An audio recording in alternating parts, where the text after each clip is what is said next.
본격적인 이혼 전쟁의 서막이 열렸습니다. 먼저 김지상과 최사라는 반 소장을 제출함과 동시에 언론에 차은경과 정우진이 자신들보다 먼저 외도를 저질렀다고 퍼뜨렸습니다. 이들의 목적은 이름이 널리 알려진 차은경이 이 기사를 보고 자신의 명예가 더 실추되기 전에 합의로 조용히 끝내길 원했던 거죠.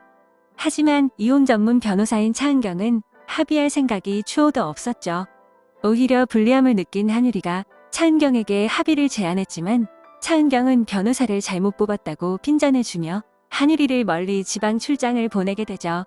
그러나 한유리는 전은호와 함께한 지방 출장길에서 중혼적 사실혼이란 반격 카드를 생각해냈습니다. 중혼적 사실혼이란 단어는 저도 처음 들어보는데요. 소위 말하는 두 집 살림이란 뜻으로서 단순한 외도나 바람이란 단어보다 더 뇌리에 박히는 단어로 사용하게 됩니다. 특히 한유리는 자신과 같은 오피스텔에서 동거하다시피 하는 김지상과 최사라의 모습을 목격했기 때문에 확실한 증거도 가지고 있었죠. 어떻게 보면 서로의 디스전으로 향하던 두 사람의 이혼 전쟁은 드디어 첫 공판날을 맞이하게 됩니다. 이들의 이혼은 기정사실이지만 결국 딸 제희에 대한 양육권이 쟁점으로 떠오르게 될 텐데요. 예고편에서도 상대편 변호사 강상주가 제희는 아빠가 다 키우지 않았냐면서 반격을 하는 모습이 나옵니다. 거기에 한유리는 제희의 몸에 밴 차은경의 습성과 말투 등을 근거로 반격을 하게 될 듯한데요. 5회 마지막엔 최사라가 제희와 함께 있는 모습을 차은경이 목격하는 장면이 나왔습니다.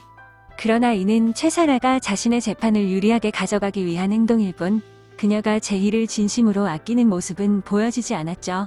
특히 김지상이 제희를 데려와 키운다는 말에 최사라는 불편한 기색을 숨기지 못했습니다. 결국 불륜 당사자인 최사라가 제희를 받아들이지 않으면서 양육권 싸움은 차은경에게 유리하게 돌아갈 듯한데요. 저는 왠지 최사라의 이런 행동에 특별한 이유가 있지 않을까 생각됩니다. 최사라의 행동을 보면 김지상이 좋아서 만나는 것보다는 잘나가는 차은경에 대한 막연한 질투와 열등감이 더 큰 것으로 보입니다. 즉, 차은경의 모든 것을 뺏고 싶은 마음에 그녀의 가족을 깨뜨리려는 것이죠. 결국 최사라의 목적은 차은경을 무너뜨리는 것이 가장 큰 목적이기에 마음에도 없는 김지상의 자녀까지 받아들일 이유는 없겠죠. 그리고 이런 경우에 드라마에서 흔히 볼 수 있는 과거 스토리, 예를 들면 어린 시절 최사라가 차은경에게 어떤 치욕이나 무시를 당했다던가 하는 스토리가 이어질 수도 있어 보이네요. 오늘 준비한 영상은 여기까지고요.